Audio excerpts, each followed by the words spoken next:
Okay, it looks like we are live. I believe so. Yes. Sorry, guys, for me taking so long. Going through a lot of things, transitioning from two jobs and doing all this other stuff. It's just been a lot of stuff going on. But today is Tuesday, and I'm happy to come with you with another episode of the stream. And I just really wanted to get online and talk about this. I hope you guys enjoy the little, I guess it's a banner thing now. So whenever I do Streamline podcast, this will be up, and I'm probably going to try to do one for Break of the Baits as well as Character Ranker and some of the other stuff that I got going on the channel. Madam B and Narik reviews, and another series I was thinking about doing called like who's that cast or something like that, where it's basically me talking about people I would like to see cast as certain characters, whether they be video game, whether they be books, what have you. But anyways, let's get back into this. Let's do this. All right. First, I want to talk about, of course, Batwoman. Not only being in the Arrowverse, but potentially having our own television series in development. Now, I'm not too knowledgeable about Batwoman. I know she's part of the DC lore. I know she's part of Batman's lore, and I know she's a bit of an interesting character who's not like Batman and Batgirl and the crew. And I think she actually has abilities, and I think her abilities has something to do with fire. I'm quite sure. If not, I'm completely wrong. But she was said to be in a crossover episode. If she hasn't been in the episode yet, because I ain't been able to keep up with the Arrow or the Flash, but I have been trying to keep up with Supergirl. In fact, the third season just dropped on Netflix. I need to go catch up on that. But she's said to have been crossed over in the episode with between the Flash, Arrow, Legends of Tomorrow, as well as is Legends of Tomorrow, Legends of Tomorrow, and Supergirl. If they hadn't already done it. But if they hadn't done it, it's supposed to be happening this year sometime, which is supposed to kick off, I believe, her series. Let's get into a little bit more information about Batwoman. I don't really know much about the character. I do know she does have some special abilities, and I think that it is great that when it comes to DC and whole Arrowverse, they're just expanding. They're just coming out with better things, and they are doing like what DC, what Marvel is doing. They are giving a lot of their obscure characters a lot of shine, and I really appreciate that. I mean, who was really that interested in watching Green Arrow before the series came out? No one, but there you go. Flash, no one, but there you go. I mean, yeah, the Flash actually had a television series back in the day in the realm somewhat akin to Superman and Wonder Woman, but now that they've done a better job of modernizing, updating it, so it's completely rad. Of course, all the characters in DC and the Legends of Tomorrow's crew.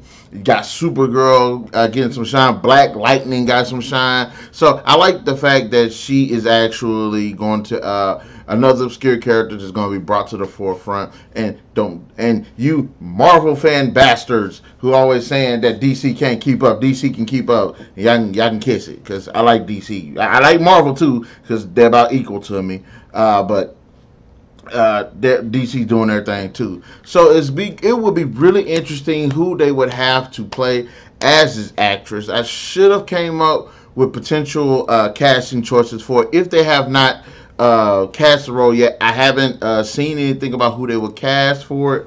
But if they were, and another thing that's significant about Batwoman being in her own series is she's supposed to be a lesbian. And honestly, I'm one of those fans, like, look, if she's a lesbian, I don't care.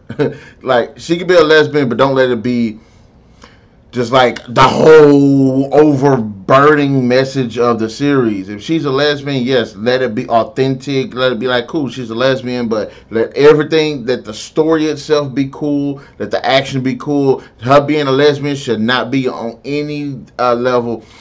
That was one of the things I didn't like about Supergirl season 2, where her sister Alex is all of a sudden became lesbian, and it became this whole big issue.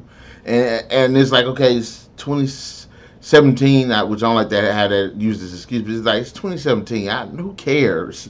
Like nobody's gonna be like. I mean, there will be some people, but it's not a big issue if you just turn out to be gay and nobody care. Like that was a wasted storyline, and I don't understand that. In fact, y'all need to wait till my review of season 2 when I'm talking about that. But I hope that even though she's gay and everything, I hope it don't be like just like the most overdrawn thing about the series. No, I want to see good performances. I want to see good characters. I want to see good story. I want to see great action. I want to see a great crossover. So all this her being a lesbian thing should not even be the most important thing in the hullabalooza that's out there. It should not be. It shouldn't even be like nothing. Okay, so yes, she's gay, but okay, fine. But I'm interested in see who in the hell that they were going to be casting for this, which I don't really see. Batgirl. I don't see. So having said that, since I don't see one right off the bat, I'm going to probably make a video or post on the website saying maybe 4 or 5 different women, maybe even 8, because I'm really particular like that. So if I make 4 on this post and I have another, I'm going to want to stretch for at least another 3 more. So it's either going to be 4 or 8 actresses that could play Batwoman. So there is that. Now, moving on to the next subject, let's talk about Capcom possibly teasing Resident Evil 3 Nemesis Remake. Now, I'm all for it, but it does got me wondering. It's got me kind of worried too, because they're doing all of these HD remakes because, of course, they've already announced that they've got the Resident Evil 2 coming out, a remake, more than just the HD remake, actually, but they're remaking Resident Evil 2. So they're possibly teasing about a Resident Evil 3. Now, as far as me liking the idea of it, yes, it would be great to see Resident Evil 3 in the better resolution, great graphics, better control system, hopefully more detail to the city, more characters, more unlockables, just more badass stuff that they expand upon in this game. Yes, I would definitely like to see this, especially with you being able to play between these 2 characters of Leon and Claire. Definitely love to see that. Now, the issue with this is because this is where it started to become a bit dangerous in my eyes, where they are actually, all they think about is doing is rehashing and remaking all of these older classics instead of trying to be innovative and trying to make new ones. Now, I know Capcom has had a pretty bad rep with Resident Evil since probably about Resident Evil 5, which I liked Resident Evil 5. I liked bits of Resident Evil 6. Even though that one got completely crapped on. I know there are people that like Resident Evil 7. I know there are people that don't like Resident Evil 7. Me personally, I haven't seen it. I haven't played it yet, but I have seen some gameplay on it. It looks pretty cool. But those expansions look really stupid. I don't care what anybody says. But I'm like, I want Resident Evil to make a comeback with a freaking phenomenal game. I want to be, and I would love to have a game with and Resident Evil 6 touched on this. And be honest, Resident Evil 4 is the game that got me into Resident Evil, and I started playing like ever since then. I got 1, 2, 3 Revelations, 1 Revelations 2. I got 4, 5, 6. I ain't got 7, and I don't really got any of the things that's on the outside of it. The outside stories like Code Veronica. So, but I do have Resident Evil 0. And I do have Resident Evil 1 Remake. But anyways, the problem with this is that's all they're going to try to do is just cater to fans and just rehash. Look, I would love to play a Resident Evil game where you're in a big city. And we have tons of games out there where you in fully fleshed out environments, city environments, and you know, so you can interact with people and buildings and stuff. Like, it would be freaking phenomenal if they could do that. So I would love to see a Resident Evil 3 remake, and I'm interested to see, would they go with like the 3D aspect of it, or would it be just a straight up HD remake? Which I hope it. I'm on the fence about it because I'm like this with Final Fantasy VII too. Look, I would have liked to them to done a HD remake, but I did see some of the gameplay for like the actual remake of it, and I did like that. But I still would have preferred the HD remake because nothing's wrong with the actual gameplay mechanics of the original game. It just need to look better. So if you're gonna do this with Resident Evil 2, which I'm kind of I haven't seen gameplay on it actually, but it does look really cool with the cinematics and stuff. But I'm actually interested to see it really be an actual HD remake or is it going to be like an overhaul of the gameplay mechanics. So there's that. But going back to what I was saying, I would love for them to actually establish a game where you could actually be in a city where you have to struggle to survive against zombies. You have to dwindling supplies, ammunition, things like that. Other survivors you have to deal with, whether it's good or bad. So I'm really interested to see where they're going to go with Resident Evil Remake 3 if they are indeed remaking it, because they remade 1, they remade 2. There's really no reason why they shouldn't remake the third one. It seems like that's the way it's going on. And this is the point where I'm like, okay, I'm with the fans on it. I would like to see the remake. Also, another interesting topic is, and I'm not sure, I'm on the fence about it. They have a new design for Brawly for the new, I believe, the Dragon Ball Super Brawly movie that's supposed to be coming out. Although I thought it was a different movie that was supposed to be coming out, talking about the origins of the Saiyans. But maybe this is it. I don't know. But I looked at pictures of it, and me personally, it looks pretty badass. I like Brawly's look, even though to me sometimes it felt a little bit simple. Why? Because all it is he's got pants on, he's got something tied around his waist, and he's basically bare naked from the top up. But I actually like this one because he's wearing like the Saiyan armor, and I like that because heritage is Saiyans, and Saiyans do wear that Frieza Force armor stuff, especially the ones in space. So it actually does make sense for him to look like that, and I'm actually interested in kind of the story, but because I haven't really done much research on the story, so let's speculate a little bit.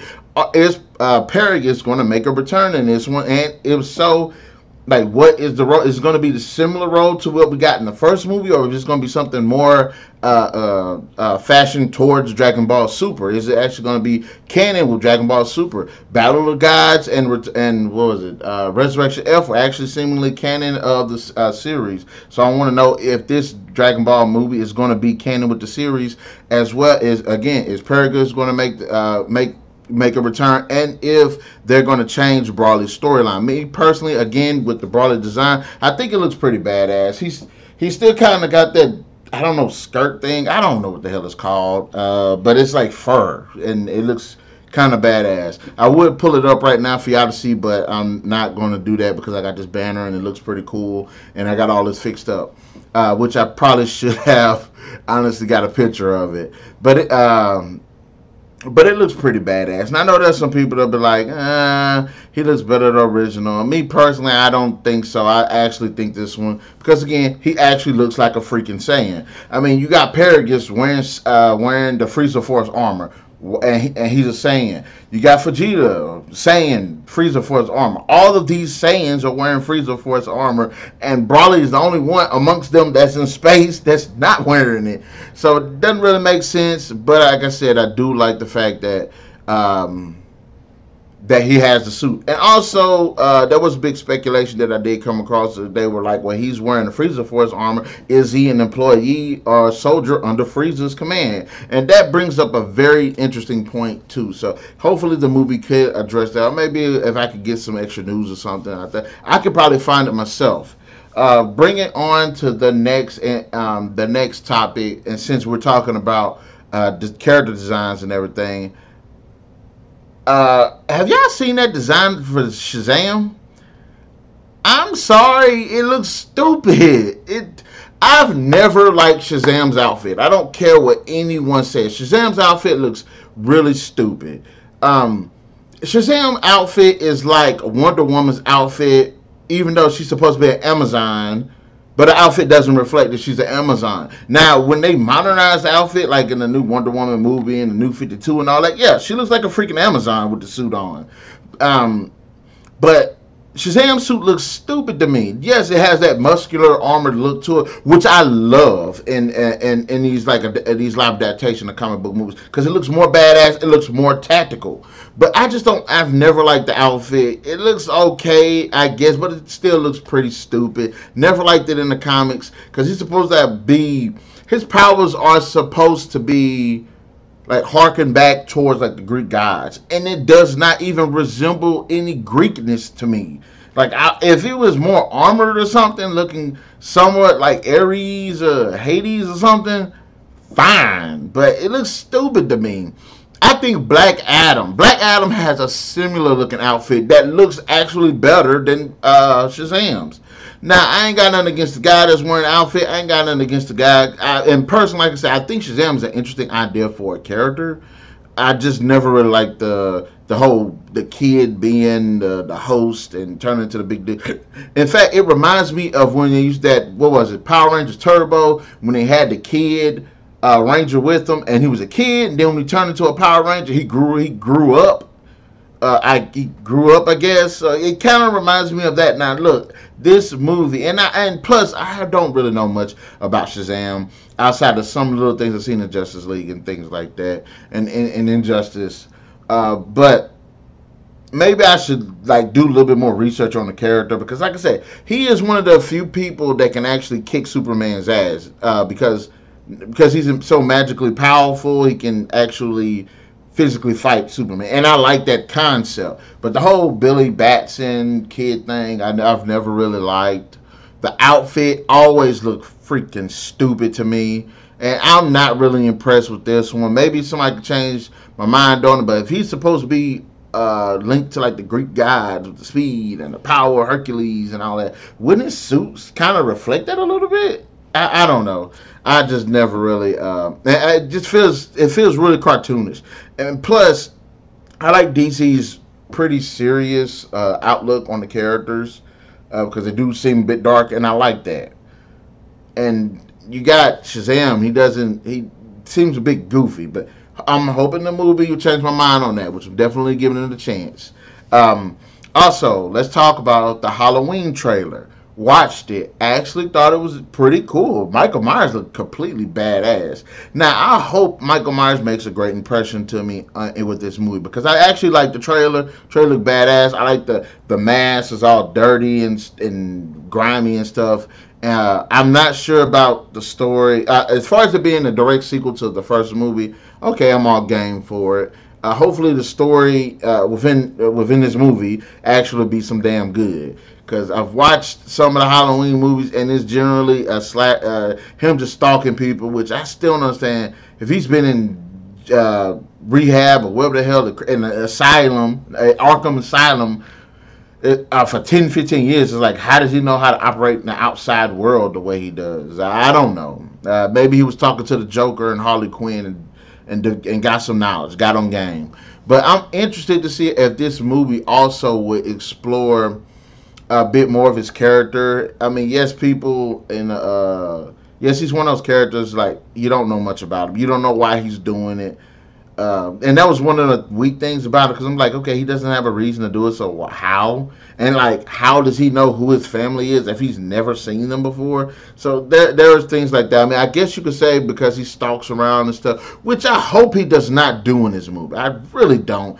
Just stand around, just watching people. I hope if he does stand around, watch people for about 5 minutes, then get to kicking ass. That's what I want to see. But so far I've seen in the trailer, and I also think it's a pretty good idea.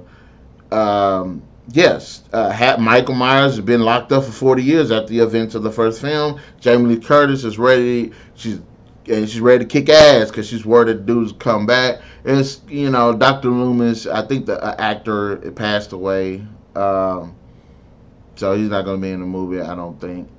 But it's interesting. I did like the presentation of the movie, and it looked pretty badass. Also, talk about the final trailer that I seen, a little teaser trailer for Stranger Things season 3, and the best thing I can say for that trailer is like that was interesting. I'm like, that's like I think it's weird. I was like, it wasn't a bad trailer. It just didn't have nothing really to do with the series. I think it was like interesting. To me, it feels like I was watching a commercial for Fallout of a commercial in Fallout. So it's like, okay, you see, people got a commercial about people talking about people could go to the vault, but you don't talk about nothing about the game. You just got this commercial. And old dude that's one of the main actors in it was in the trailer for like 3 seconds. So hopefully this trailer is also kind of a center point for what's going to be happening in season 3. And like I said, that's all I have. It's a teaser trailer, so of course you ain't gonna really see nothing much of nothing anyway.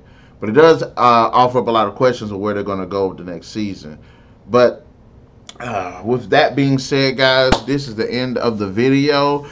Thank you for watching. Be sure to leave a comment in the comment section below. Let me know your thoughts about the different topics and subjects that we talked about. Also, be sure to hit that like, share, subscribe, and that notification button to get the best of what's going on this channel, as well as stay tuned on Tuesdays and Thursdays for more videos. We'll definitely catch you guys later. Narik and Company, peace out.